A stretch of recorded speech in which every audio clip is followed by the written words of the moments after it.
This is the main control board for the power supply. This is a RFD rough draft board. It's not complete yet. And you can see it's getting pretty busy here. This one at the moment only can control 5 of the well, it's 4, but it's 5 taps essentially. The power supply is set up with six relays. I think I'm only showing 5 here. But there are 6 relays, so there are 7 tap selects, 6 relays, and the LM324 is 4 op amps, so I have 4 active relays to control, which gives me 5 tap selects. So and each one of these windings is approximately 11 volts. So that should give me a range from 0 to 40 volts with the losses and the margin that the power supply has. You lose some voltage when you're doing the voltage and current adjustments.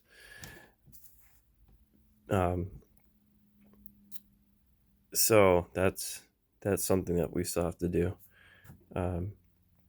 But it's getting, as you can see, this board's getting pretty busy, although it's not really that scary.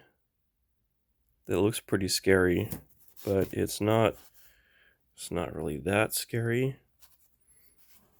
You have your plus and minus 12. You've got your 6.2 reference voltage right here with the Zener. Okay. And then that's going to the two 741s. One is voltage, one is current. And then you've got your pass transistor driver. Okay, and then you've got all your feedbacks from the pots from the front and the sense lines. And then you've got your V and I set points. So really it's not that scary, and we'll go over the schematic later. And the next portion, which is a sub-circuit, is the LM324, and each one of these is the same because we're using pots to select our thresholds. So like I said, I can only control 4 with this. I've run out of board space for 5. So we'll do this and see where we're at with the power supply. It's only requested to be 30 volt, 30 amp. So we'll see what kind of margins we can get from it from here. Should be able to meet that pretty easily. But that's the main board overview. And it looks pretty bad, but actually this is quite clean for a proto board. This is very clean. Then the next board should be the meter board. So we have, these are ins, and we have power in and relays. Of course, they're not connected yet. I need to connect the jumpers out for the relays. That's the final step on this board. And then this is an out. This is voltage and current out for the meter modules, which I got, which are 4.5 digit meter modules. These are really nice, really nice meter modules.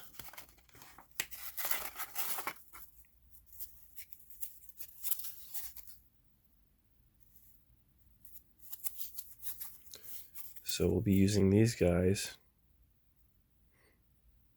for our meters. I probably should have got red and green, but I just got green. but that's okay. It doesn't matter. Red, green. Should be red, green. So I'll go over the circuit at some point later. This is really just a clone of these guys. I'm not the clone. Yes, you are the clone. Okay. So it's pretty basic. I like these because the light circuit that they do. Some of the circuits on these guys, let's see. The 741 feeds a diode. They both feed diodes. And then that goes to the bias control to the pass transistor. So in some of the circuits, they actually use the LEDs from the constant voltage, constant current to indicate which one's active. And I don't like that because if you use a red LED and a green LED, they have two different breakover voltages. Yeah, so there's a little bit of offset you have to trim off. This way, the breakover voltage is identical, and the LEDs are identical because they're both 914s. So whenever the voltage breaks over, it's very clean. It's instant. So it flips over from one to the other instantly. And that's there's another little. It's a little transistor inverter circuit that's really basic, and it's really clever.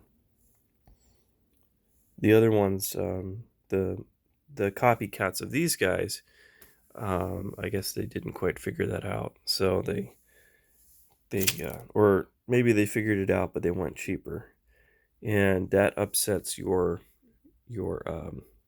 bias voltage. Your bias voltage becomes 2.4 in that case when you're using the LED in the output drive to the bias control to the pass transistor. So there's a lot going on there, a lot to play with.